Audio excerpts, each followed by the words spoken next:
Hello, friends of the Retina Channel podcast. Welcome to another episode of this series. This is another collaboration episode between the Canadian Ophthalmological Society and the Canadian Retina Society, producing the EyeNovation webinar series. The host of this episode was Dr. Robyn Guymer from Melbourne, Australia, who is one of the leaders in our field, and she gave us an in-depth review of the SIRE sign in macular degeneration, also assessment of visual functions in geographic atrophy, and also different geographic atrophy treatment trials, approvals, and regulations in different countries. As I mentioned before, Dr. Guymer needs no introduction for those of us in retina, but just to give you a brief overview of her background. She has published over 400 peer-reviewed articles. She is an expert on novel imaging and functional biomarkers for AMD. She has been the principal investigator for many clinical trials on AMD and different aspects of retinal diseases. And she's a professor of ophthalmology at Melbourne University in Australia. I'm very thankful to her to come to the EyeNovation webinar series and also Retina Channel. She has been on the Retina Channel before, and she is, as always, gave us a fantastic lecture on macular degeneration. Without further ado, this is Dr. Guymer. Well, good afternoon, everyone. Welcome to another retina-focused session of the EyeNovation webinar series. My name is Keyvan Kushan. I'm a co-chair of the Scientific Planning Committee for the Canadian Retina Society. And today we're delighted to host Dr. Robyn Guymer, who will present an in-depth discussion on the SIRE sign, assessment of the visual function in geographic atrophy, and also the current treatments for geographic atrophy and trials. Well, Dr. Guymer really needs no introduction for people in the retina community, but I'll give you a brief bio on her. She's a professor of ophthalmology at Melbourne University and a deputy director for the Centre of Eye Research Australia. She's a clinician scientist who leads a team of researchers primarily investigating AMD, and she has co-authored over 400 peer-reviewed papers. She's an expert on novel imaging and functional biomarkers for AMD and has been a principal investigator in many trials and a member of the several international working groups on macular diseases.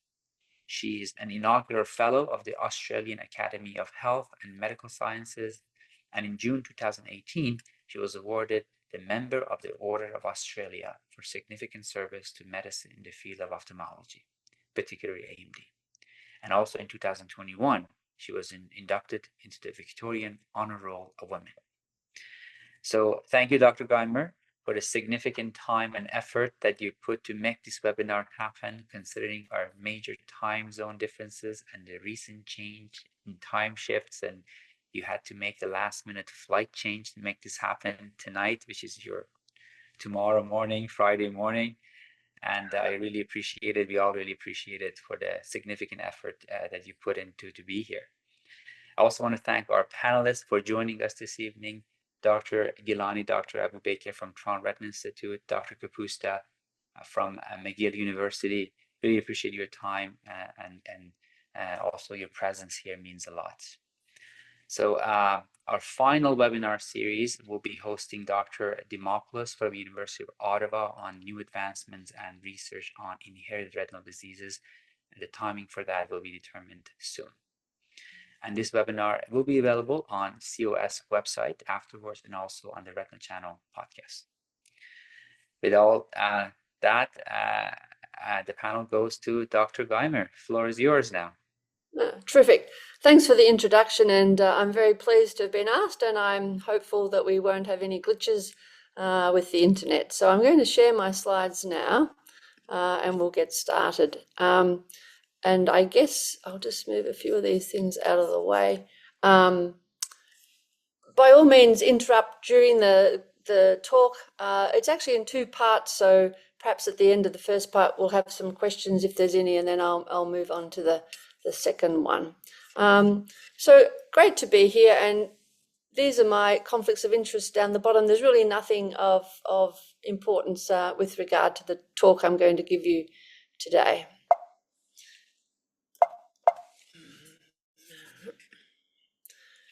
So both subjects relate to age-related macular degeneration. First, we'll talk about this SIRE sign, which is a subset of the double layer sign, and then get on to perhaps more topical, currently, conversation around geographic atrophy. And hopefully at the end of this, you'll understand the relevance and importance of the SIRE sign, perhaps understand how functional vision was tested in the current trials, and then what are the issues around showing how come it's so hard for us to show that there actually is a benefit with these new treatments in geographic atrophy, which is leading to all sorts of problems with getting approval around the world.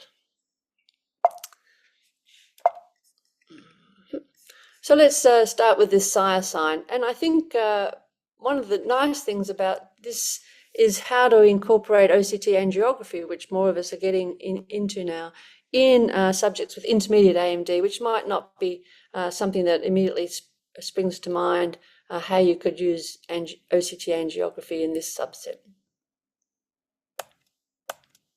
Okay, it's not good. So if we think about neovascular AMD, we've known for a long time that it's important to get in early. So this graph really shows, 10 years ago now, that the vision you walk in the door with when you present with neovascular AMD really, in a large way, predicts the vision you end up with. So good vision at the beginning, you're going to keep good vision hopefully in the long term. If you start with poor vision, yes, you'll get some improvement in vision, but often due to scarring, there's a limit to how much you can improve. So really, to get in early before there is scarring remains very important, so that you can try to prevent this irreversible vision loss.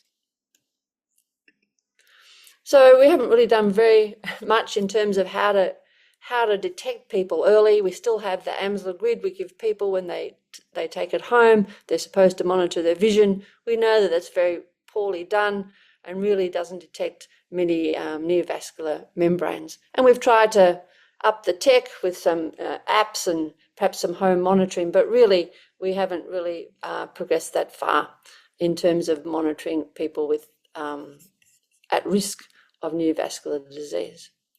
So when we look at early or intermediate AMD, we wondered, are there signs that you can see on the OCT that would increase your concern about the risk of developing neovascular AMD? And if there were, then that would allow you to perhaps counsel patients to be more vigilant with their vision, and perhaps you might decide to review these people more often. And so some time ago, in 2007, using a Stratus OCT, this double layer sign was first coined. And in this paper, looking at like terrible Stratus OCT scans, they were able to identify, and it's really looking at this D on this image here, they noticed that if you had polyps, they could see these two highly refractive layers that consisted, they thought of the RPE and another layer. And it's not the P, which is what I used to think they were looking at, but it's in this D area. You could see this very subtle gap underneath the RPE. And they thought perhaps that the outer boundary would be Brooks membrane, and they thought that this represented fluid and could suggest hyperpermeability of these polypoidal vascular networks. But now with better imaging down the bottom, you can see there what they really were looking at was this quite nice separation between Brooks membrane and the RPE with stuff in the middle. It doesn't actually look the same consistency of fluid, but this is what was termed the double layer sign. And using ICG, people had noted that they could find vessels that weren't necessarily leaking. So they were called quiescent or subclinical, and now we would call them non-exudative macular neovascular disease. And these were in eyes that you weren't necessarily suspecting any neovascular disease. And now more recently with OCT angiography, we've been able to see what are called non-exudative type 1 lesions, so under the RPE. And there's no exudation when you see them, but they are at increased risk of developing exudation, or what we traditionally call neovascular AMD. And indeed, 2 studies found that if you looked at the fellow eye of those people that are being injected for neovascular AMD, the risk was really quite substantial compared between those with and without these vessels. So in one group, over 12 months, 21% of people developed exudation who had previously had the non-exudative new vessels, compared to 3% of those that didn't. And in another study over 12 months, 18% of these eyes developed exudation compared to 2. So clearly, if you knew these vessels were there, it is a risk factor for exudation. And this is just a nice example of a very large non-exudative new vessel and the OCT on Oplex Elite. And you really do have to get this slab, which is called the RPE to RPE fit slab, where you can very nicely get rid of a lot of the noise and see these vessels on the OCT.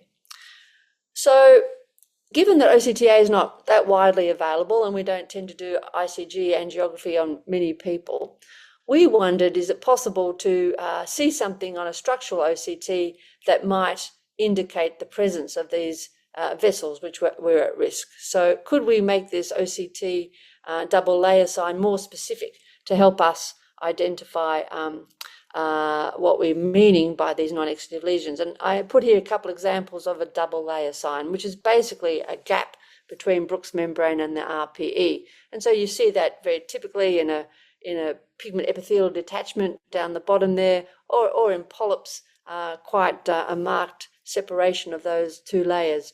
But what do we really mean when we're looking for the specific signs that may suggest these new vessels are underneath the RPE? And in the past, no one has really bothered to try and articulate what they mean by this double layer sign. So we thought, could we define more precisely the subset of double layer signs associated with the non-exudative new vessels? And then when we detected whatever that was, how likely would it be that new vessels would be there if we then went over to the Plex Elite OCT and had a look? So we took all our cases where we knew we had new vessels, and we looked at what was common amongst those OCT features. And we came up with this thing called SIRE, shallow irregular RPE elevation. So we said that arbitrarily we would look for a length of elevation that was at least 1,000 microns in length. We wanted it predominantly flat, so usually it's less than 100 microns in height. And it's like this picture down here, very typically flat and long, and has an irregular contour, not like that pigment epithelial detachment, which was very smooth. And usually there's moderate, non-homogeneous reflectivity in the sub-RPE space. So that is what we called the SIRE sign. So then we went to 233 eyes from 132 participants with large drusen who were asymptomatic. Most of these were bilateral large drusen. 31 of them had late AMD in their fellow eye. So we looked at the OCTs for everybody. We did OCTA, both in a masked fashion. They were graded, and we wanted to know the sensitivity, specificity, and the predictive values of this sign.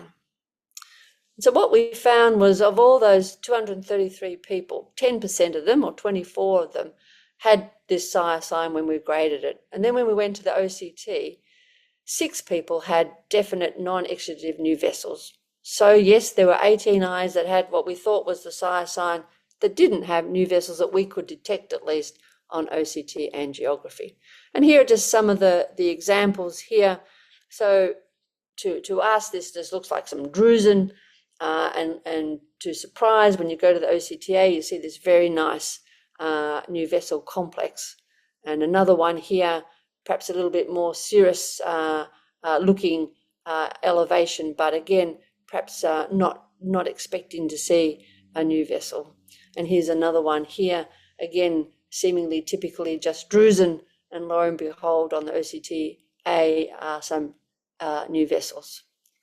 And so looking at the results then, all 6 of the cases that had the new vessels had the SIRE sign. So very sensitive, so 100% sensitivity, by which we mean all of the people with new vessels did have the SIRE sign. The specificity was 92%, so the true negative rate in those without new vessels. If we look at the positive predictive rate, so 25%. So when you see this sign on an OCT, 1 in 4 of them may indeed actually have these vessels sitting there unbeknownst to you. And if you don't see the sign, then it's very unlikely that they would have these new vessels. So 100% negative predictive value. So there was no false negatives in our hands. So the implications then are the presence of the SIRE in eyes with drusen gives you a 1 in 4 chance of having these vessels. And they do appear to be quite a significant risk factor for the development of exudative disease and thus vision loss. And so it represents, SIRE can also be present without new vessels, so they don't always have to have new vessels. But it may be that we're just not detecting the flow. So it might be that they're there, but just on the OCTA that detects flow, it's so slow we don't see that. And so we know that the early treatment of exudative disease leads to better outcomes. There's less scarring, fibrosis, and therefore perhaps when you do see this SIRE sign, hopefully you might reiterate the need to be vigilant with examining one eye at a time, detecting any sudden changes and reporting them, and perhaps one might choose to monitor these people slightly more regularly. So I think that's the end of that talk on SIRE. I'm not sure that if there's any questions that we want to go through that before we start our second talk. It's quite interesting, Dr. Guymer. Michael Capusta again from Montreal.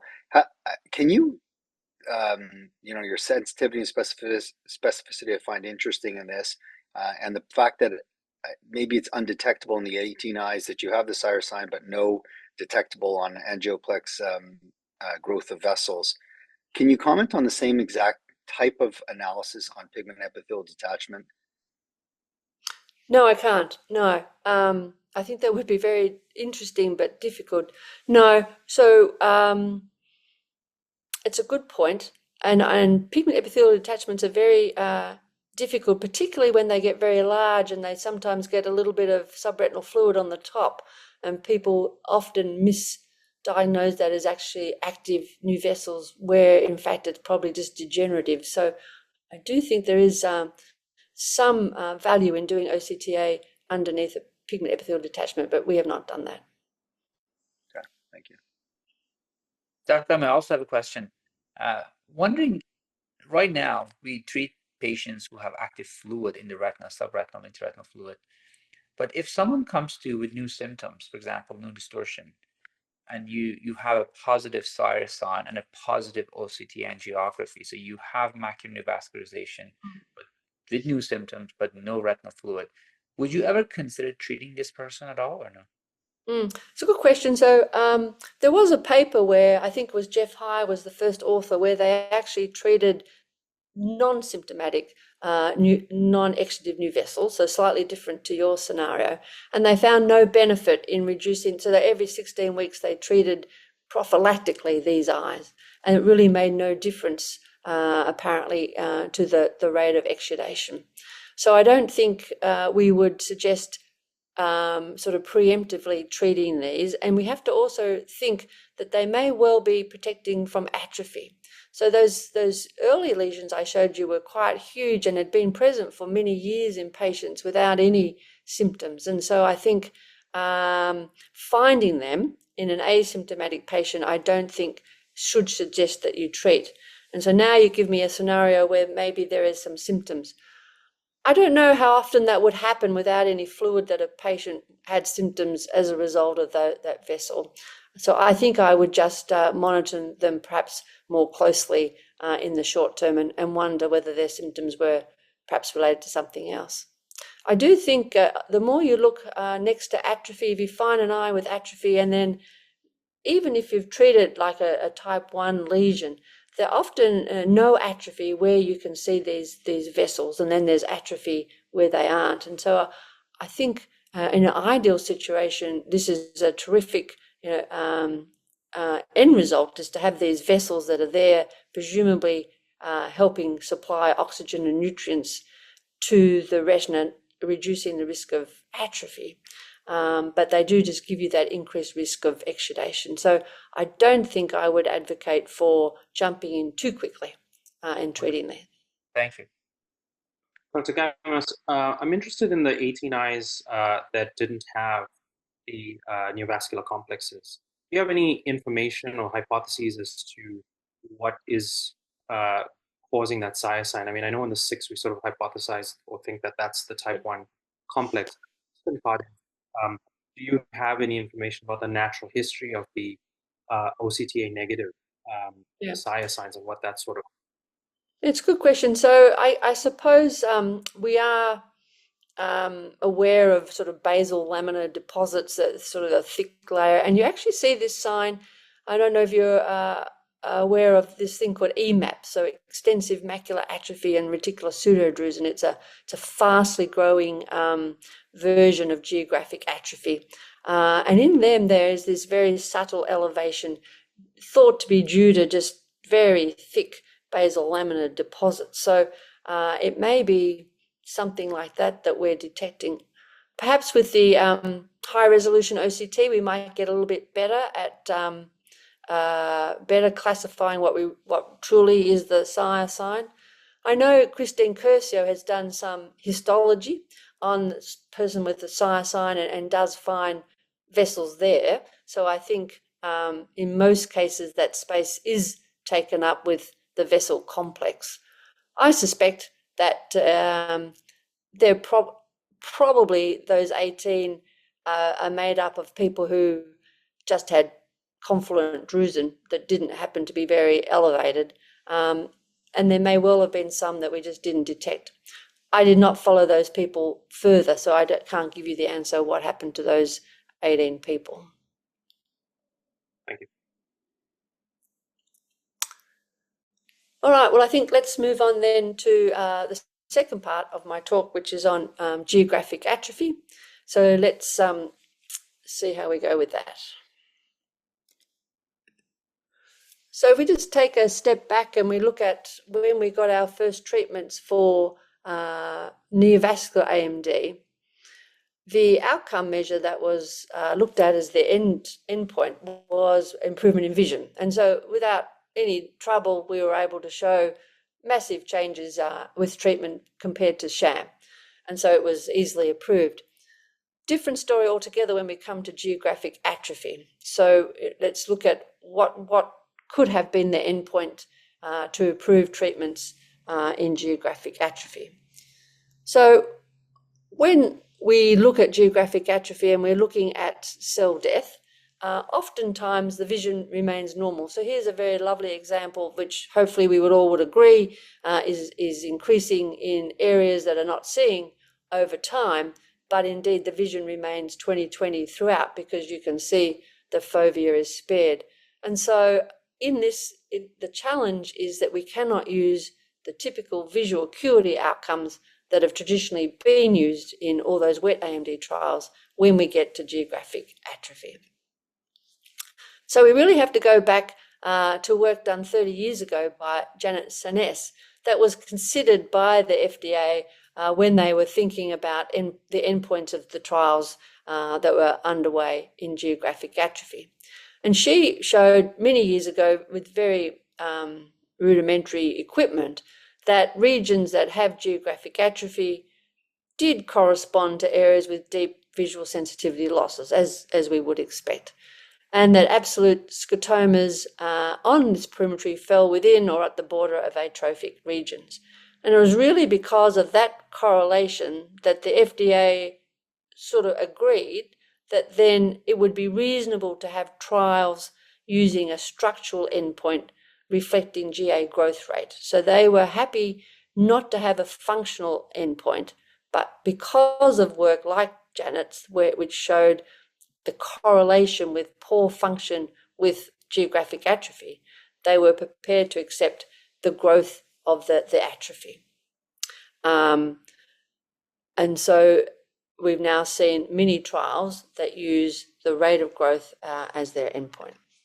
So this is really reflecting what the aim of everyone's trials currently is to take someone with GA and try to change that rate of growth. So unlike neovascular AMD, we're actually not expecting to see a change in visual acuity. And that's indeed what happened. So here is the results of the pegcetacoplan pivotal trials. It was approved in America last year, and indeed Australia is the second in the world that approved this treatment in January this year.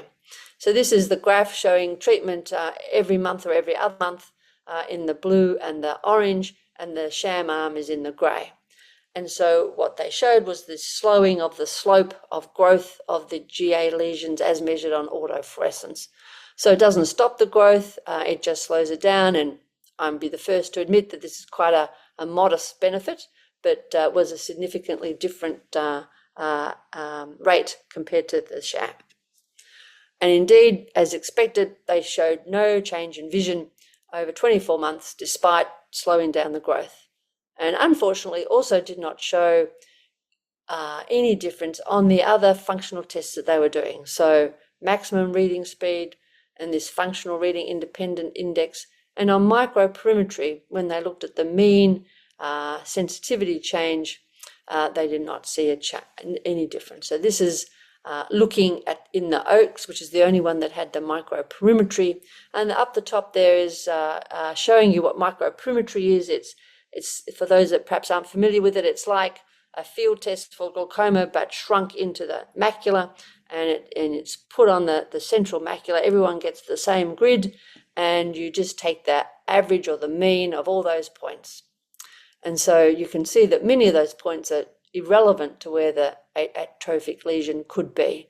And they found no difference over time between the groups when you just looked at the mean threshold or the mean sensitivity and the number of scotomatous points. So the number of points where the patient did not see the light, so the deep scotomas.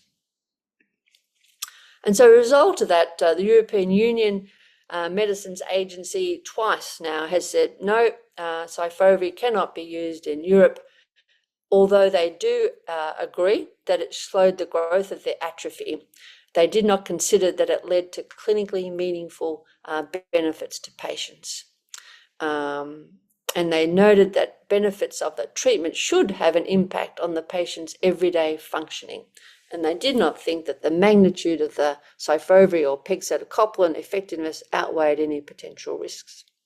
And then in the UK recently, Syfovre did not receive marketing authorities, and so NICE, which is their approval agency, have stopped working on this application. Again, it was recognised that it did slow the rate of GA progression, but they were concerned about meaningful improved patients' ability to see and manage tasks during the trial period, remembering that the trial period was only 2 years and this disease is slowly progressing. So that was not good news for the company outside of America. And so what they've been doing is trying to, in a post hoc manner, go back and look at their data to see if we can be assured that actually it's doing something but useful. And so this is still a structural change, but they've used AI to look at how much of the photoreceptor and RPE layer they are saving. And so the graph on the left is looking at loss of photoreceptor layer using AI segmentation of the layers. And hopefully you can see perhaps a bigger difference between the sham and the treatment arms in the ability to save photoreceptors. And then on the right is the saving the RPE. So this is a graph of the loss of the RPE layer on segmentation, and really probably reflects the autofluorescence, given that it's the RPE missing that will allow the black autofluorescence. So interesting that there does seem to be, when you're looking at the photoreceptors, a measurably larger preservation. But now let's look at the function. So looking at how to actually interpret the microperimetry is novel. It was a new technique when they sort of started using it. And so rather than just take all the points, they thought, well, surely the ones that are going to change are those around the atrophic lesion. So they came up with this marginal zone, which is this yellow area on the left here, and said, so rather than look at all the spots, just look at those spots. And also look at the mean sensitivity of those spots, and then how many deep scotomas did they find. And then, albeit subtle, there did seem to start to be a difference. So you can see here in A is the number of scotomatous points. So there is more in the sham arm than in the treatment arm.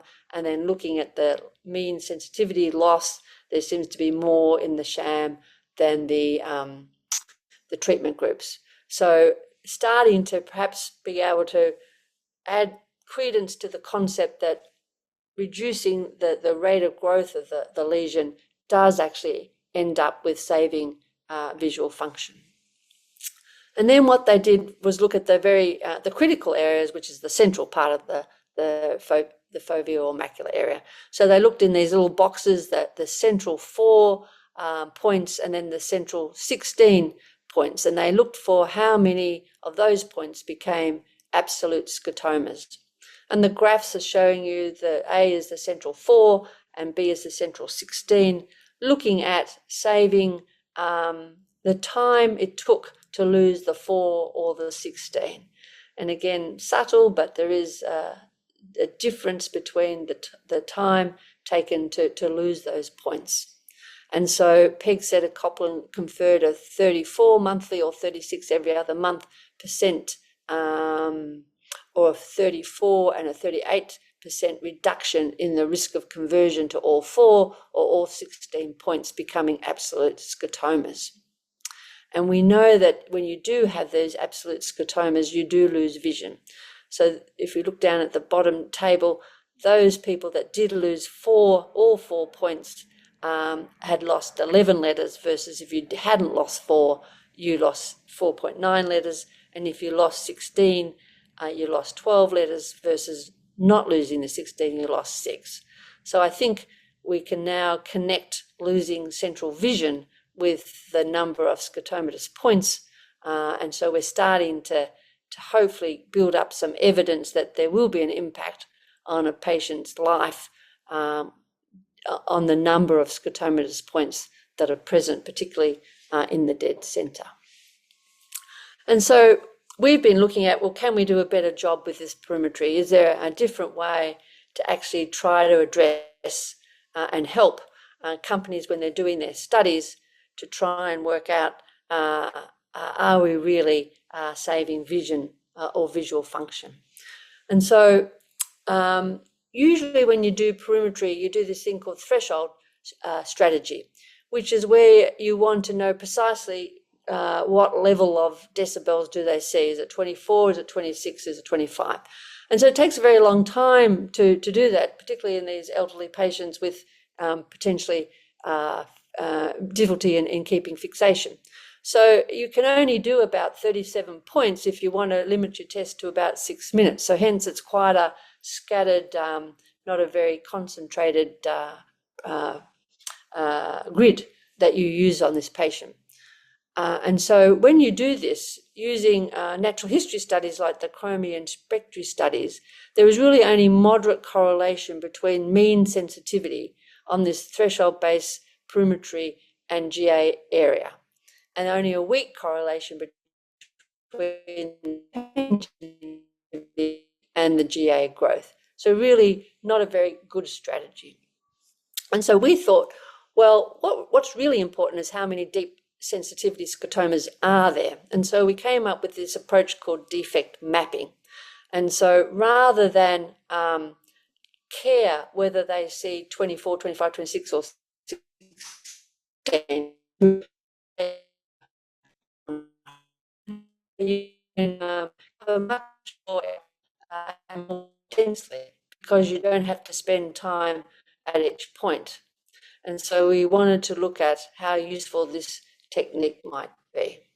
Dr. Guymer, maybe Hopefully you repeat can the last still, maybe 30 seconds. Yep.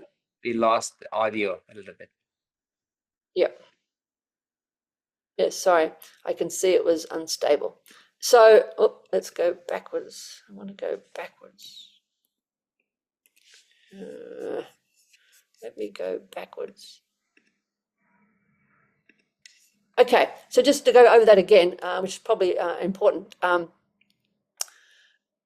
So rather than care about the actual decibel number, what we really want to know is how many deep scotomas there are. And so if you only care about yes or no, you can see the light, you can put many more spots in the time fraction of the six minutes. And so we wanted to know how well this worked with geographic atrophy. So we took people that had geographic atrophy that was 175 microns or greater. We did the autofluorescence and they had to have a visual acuity that was 100 or better. We did the autofluorescence, we did the OCT, and we annotated the areas of atrophy on the autofluorescence. And then the Maya, we used 10 decibels, which was really a very bright light. It was what's called the floor of the effective range of the Maya. And we could do 208 spots in the same 6 minutes that otherwise you could only do about 37 spots. And so the gap between the spots is much closer together. And we did 2 tests and we wanted to have a look at those results. And so very nicely, you can see here, hopefully, that the percentage of the region that was sampled by the microperimetry that was occupied by the GA, which is shown on the x-axis, was plotted against the percentage of locations that were missed. So the number of spots that they did not respond to this very bright light. And so at this global level, there was a very significant association between the number of locations not seen on the perimetry and the corresponding area that was taken up by the geographic atrophy. And so that was good. And then we also wanted to do a bit more granular looking at where the spots were not seen. And so we divided the grid into areas that were a long way away, so the outer non-lesional zone, the junctional zone, the actual margin, and then the junctional inner zone, and then right in the patch of geographic atrophy. And what was nice was you could see the probability again of missing a spot really did relate to where it was in relation to the lesion. So a long way away from the lesion, the chances of missing it was small, whereas on that junctional marginal area, it had a nice correlation with how close it was to the inside of the atrophy, and then clearly within the atrophic lesion, the chances of missing the spot was high. And so then we wanted to look longitudinally. So was this going to be a good strategy for companies to be able to use to test their drugs? So could we show very nicely that things correlated? If the GA grew, then the number of spots grew. So we had 57 eyes, 50 patients who underwent this testing every 3 months, and we looked at the GA lesion size on autofluorescence and tested the microperimetry. And again, very nicely at a global level, there was moderate and significant correlation between the change in the number of spots missing on microperimetry and the change in the percentage of the area that was taken up by the geographic atrophy. And the probability of worsening, so transitioning from a seeing to a non-seeing response, was associated with the change in the overlap with the GA area. And indeed, the change in the GA extent explained in large part the numbers lost. And so you can see here a couple of nice examples where on the top we see the GA growth over time. So it started at baseline at 28%. It grew to 46% of the area being taken up by the GA. And if you look at the number of spots missing, it grew from 22% to 39%. So a very similar change in the area as the number of spots missing. And the second example, similarly, the GA grew quite a lot from 14% to 34% of that area. And the number of spots missing went from 16 to 36%. So nice correlation between those things. And so then in conclusion, this study confirmed to us that the longitudinal change in GA extent are associated with functional changes on this defect mapping microperimetry, both locally and globally. And they highlight the expected functional relevance of GA progression and demonstrate the effectiveness of using this strategy to capture those visual function declines as GA progresses, perhaps much more so than what had been done with the previous and current studies. And so we think this defect mapping strategy will be very useful now to capture the treatment effect. And it's really looking at the number of spots that a patient can't see. However, what is still missing is so what? So how does that impact the patient then? Does the number of scotomatous spots, are we able to correlate that with something that the patient can no longer do? And herein still lies the challenge, because depending on where the scotoma is, depending what the patient wants to do, it's very hard to correlate scotomatous points with changes in their patient-reported outcomes. But this remains a challenge, but very important to do. So I think I'll finish there. This is my group in Melbourne, the Macular Research Unit, and a lot of that strategy is really the thinking of Ziwu, who's a very smart guy in my team. So thank you very much. I can stop sharing now, and happy to answer questions.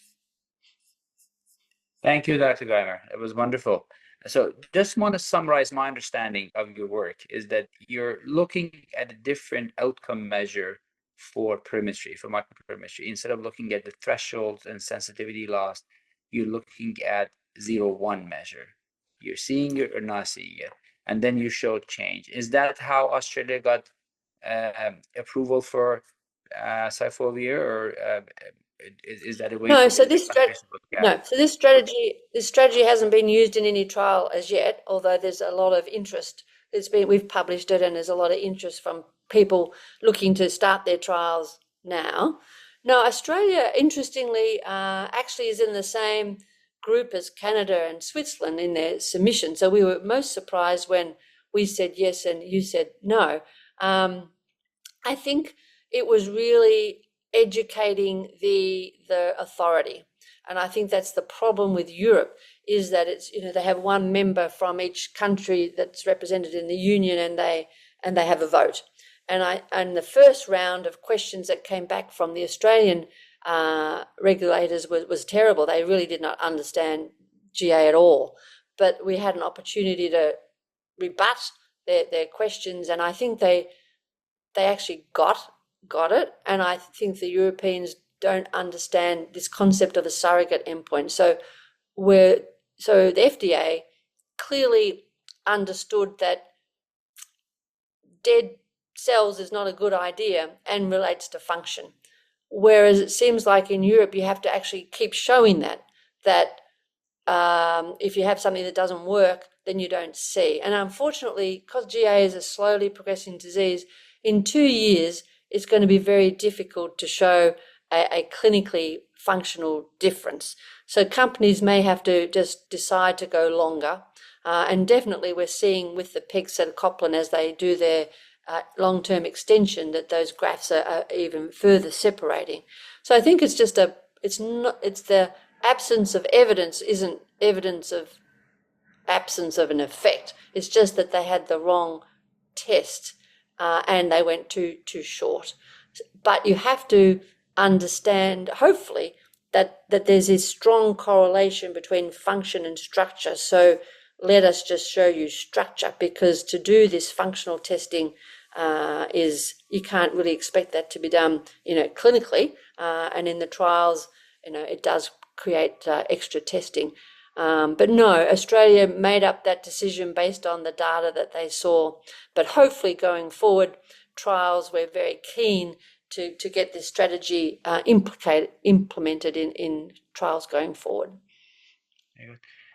I'll let the panelists ask questions. Did any of that data presented, to your knowledge, include the material that you showed with AI interpretation, where the graphs become really much more powerful in the discrepancy between photoreceptor RPE saving based on those images? Were those presented at any, to your knowledge, or to Australia, or Yes. for Canada or Switzerland? Yeah, I don't know the answer to that. Maybe they were, but unfortunately they're still structural. So they sit like both of those that what was written on that slide was they both understand that the lesion is growing less fast. The problem is that they don't see that that's beneficial to the patient over 2 years, which it potentially wasn't. But what we all know is that GA is the commonest cause of poor vision in people over 50. Yeah. So to me, that's not hard to understand. It's just the risks versus the benefits in the time of the trial. And in those countries, and I'm not sure about Canada, but so in Australia, you can approve the drug but not pay for it. So they've said you can use the drug, but we have to wait another year before the team that decide is it going to go on the free list decide. And they may say, we don't think the benefits outweigh the risks, so we're not going to pay for it, but you can use it.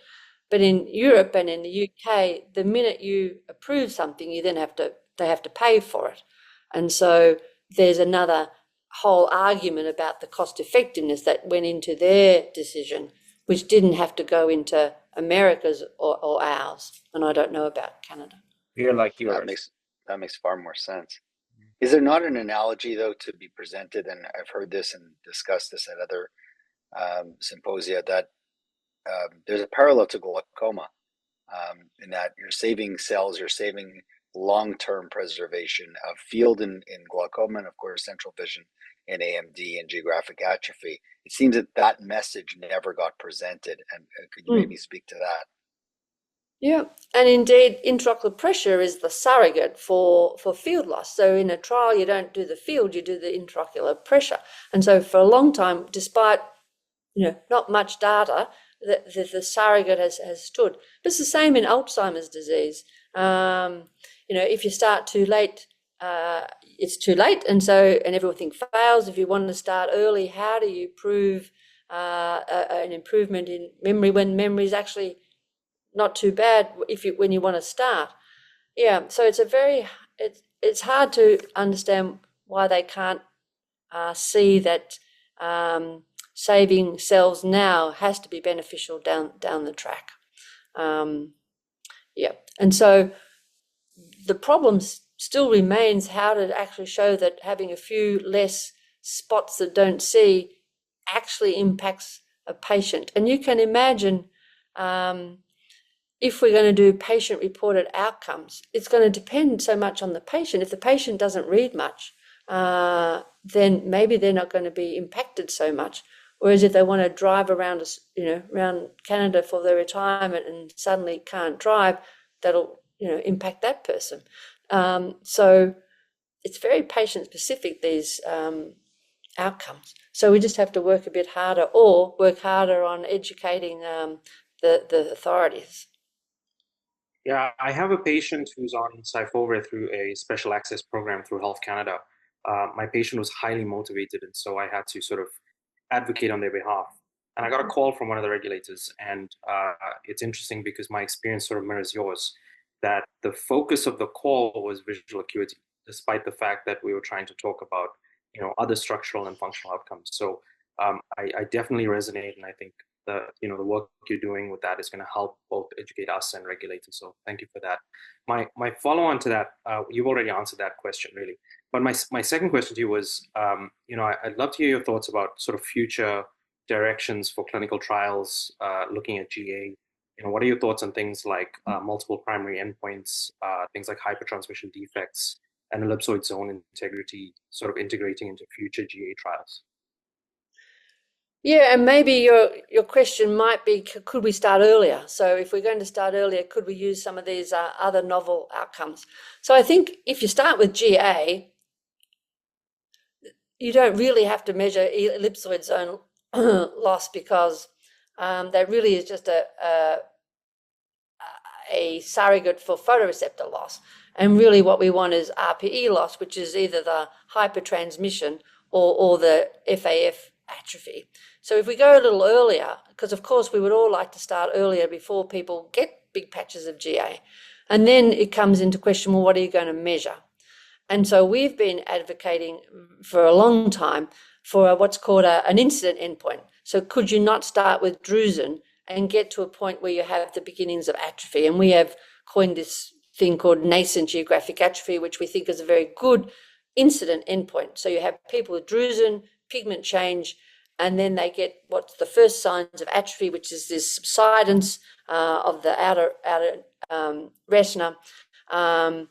And to us, that is the best surrogate for going on to GA. The hazard ratio, once you've got those signs on an OCT, is like 78-fold increased risk of going to GA.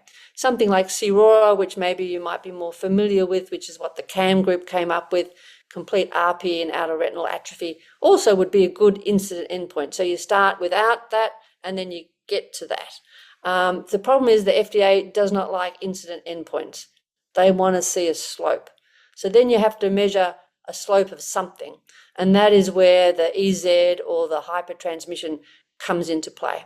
So the idea would be to start a trial with a small patch of EZ missing, and then you could measure the slope. And certainly we had a paper that's just come out from the Reimer group, the Ryan Initiative for Macular Research, and in there we tried to plan what would be our best guess at an intermediate AMD trial. And there we had multiple primary endpoints, as you suggest. One was looking at the large hypertransmission defect, which really is an on-fast measure of CIRORA. So it really is measuring basically, hopefully, loss of the RPE, which is, it's not quite exactly the same, but the hypertransmission. But you have to have some, and then you have to be able to measure the slope. And then the EZ really measures the photoreceptors. So a measure for photoreceptors and a measure for RPE. And to me, it depends a little bit on your drug. If you think your drug is going to work on photoreceptors, maybe you like the EZ, and so that's the mitochondrial drugs, maybe saving the photoreceptors more, so they may be more interested in EZ. Whereas if you tackle, I think, the underlying cause of the disease, you really have to save the RPE. And so looking at hypertransmission as a surrogate measure for loss of the RPE is a good idea. But at the moment, you have to then follow people and show a change in the slope. We recently did a Delphi exercise with the CAM group to ask our peers, would you accept an incident endpoint in a trial? And we got consensus on the fact that we would. And so the hope is that we can influence regulatory authorities into what's wrong with this incident endpoint. Why do we have to show a slope?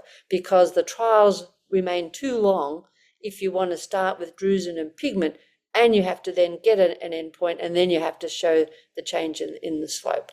So hopefully, at the moment, I don't know if you know this, but the authorities want us to show a functional difference that's came from glaucoma. It's crazy that we can't influence them of what we think is a reasonable change in function, and we have to take the glaucoma community's thoughts. So yes, so there's work to do there. So going back to the EZ, it's quite a long answer, but the worry is that EZ over drusen can be missing, but not truly missing, or maybe truly missing, because the EZ is so dependent on the way it's orientated over the drusen, that if you start to measure the EZ in people just with drusen, then you spuriously get missing EZ. And then as those drusen disappear, either for good, because you had a treatment that got rid of them, or for bad, because they disappeared on the way to atrophy, the EZ can be reconstituted, and so tricky. So it is not going to be very useful to measure EZ over drusen. And so what we've been doing is measuring the EZ away from drusen. But you only get really a missing spot if you have some nascent GA or some CIRORA. So really you've got to have a little bit of some atrophy to get a reliable, truly missing EZ or ELM, in fact. But we have had some papers recently where we show very nice correlation with the functional deficit with EZ or ELM loss. There's one question in the chat box, Dr. Guymer. Someone has asked, did you measure fixation and stability, or BCEA? and did this become more unstable with time? Yeah, so a good question, and yes, we do. But the nice thing about the Maya is it does this fundus tracking. So if the patient moves, it moves. So and as long as you don't have shocking vision, it doesn't seem to be too problematic. But we do always exclude people that have too many fixation losses, which is a good point. Thank you. Do you find that there are any tools or metrics that can be used to assess functional vision in early GA aside from best corrected visual acuity? So people use low luminance visual acuity, but in terms of patient-reported outcomes, so the MacuStar people have developed their own PRO called the VILL, VILL, and that asks questions more around dim light. So it seems that, as we all know, that the main symptom that people have early is this inability to adjust. So it's this there's adaptation to different lighting conditions, going in from bright to dark.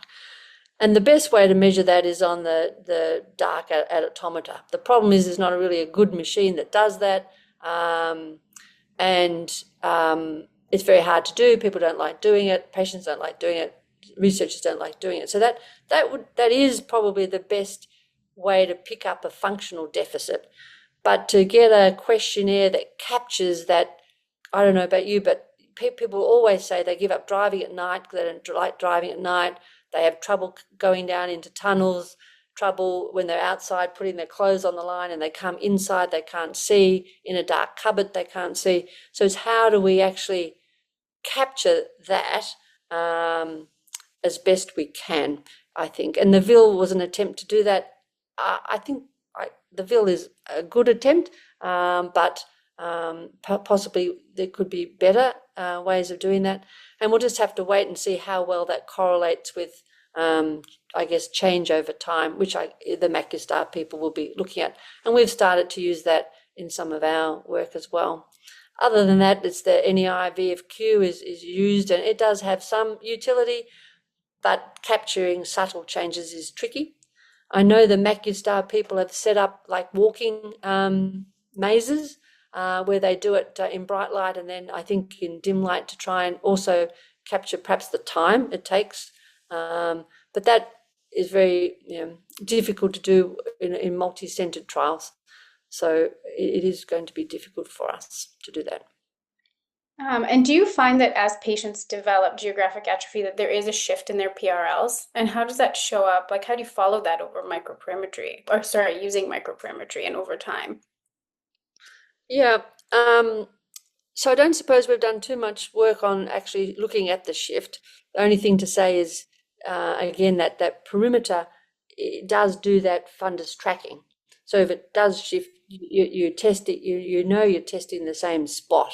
Mm-hmm. Even if their preferred fixation is different. Yeah, but if the patient's moving, then does it translate into potentially them having better functional vision if it is move? Yeah, certainly clinically, you notice that suddenly when someone gets a little patch of GA in their fovea, their vision drops a lot, and then the next time they come back, they're actually performing better, presumably because they've found a different place to fixate. So mm-hmm. Yeah, it is tricky. Okay, thank you. Well, Dr. Guymer, your timing was impeccable with just under the hour, and this presentation was fantastic. Thank you so much. We learned a lot, and thank you for everything, all the hard work you do, all your contribution to our field. And also want to thank our panelists for, coming to this webinar and, and enriching its content. And so we learned a lot, and thank you so much. And I want to also thank all the attendees, and hopefully we'll see you in person in one of the COS or CRS meetings. Terrific. Thanks very much. And I'm sorry for the little glitch in the middle there. Nothing at all. Thank you so much. Good night, everyone. Thank you. Thank you.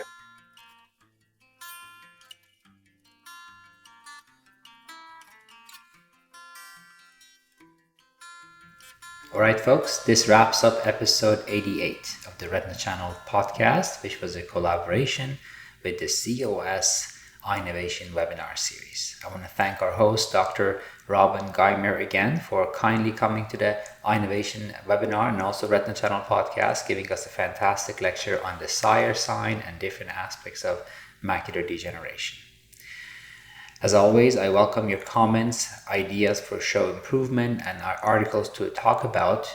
Please send me an email to theretinachannel@gmail.com. And I look forward to our next episode. This was Dr. Keyvan Kushan, and until the next episode, have a good time and take care.